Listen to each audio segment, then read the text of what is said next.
ஓம் சக்தி. சக்தியில் அனைவருக்கும் என்னுடைய அன்பான வணக்கம். சக்தியில் இவருக்கு ஒரு முறை வித்தியாசமான அனுபவம் கிடைச்சதுங்க. யாருங்க? நம்ம சக்தி தொண்டர் மோகனுக்கு. அவர் காலையில் எழுந்திரிச்சு பார்க்குறாரு, ஊடு ஊரா பறவைகள். இந்த மருவத்தூர் இருக்குங்களே அந்த ஏரியில் வெளிநாட்டு பறவைகள் அது இது நல்லா அதையெல்லாம் ஊடு ஊராக இருக்குது.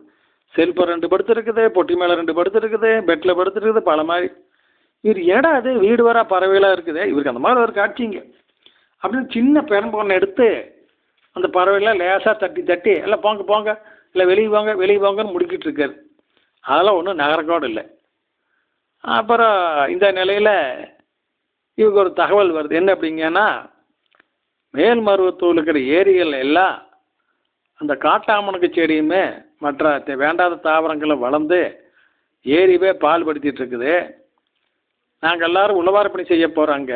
அந்த செடியிலெல்லாம் அப்புறப்படுத்தி ஏரி சுத்தம் பண்ண போகிறோம், நீங்களும் வர்றீங்களான்னு சொல்லி கூப்பிட்றாங்க.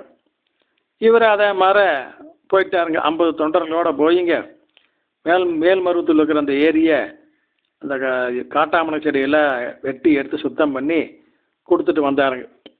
அதற்கு பின்னாலேங்க அந்த பறவையெல்லாம் இவருடைய வீட்டுக்கு வரவும் இல்லை. அதெல்லாம் மருவத்தூர்லேயே எல்லாம் நிம்மதியாக அந்த ஏரிக்கரையில் வாழ்ந்துட்டு இருக்குது. சக்திகளே, ஓம் சக்தி.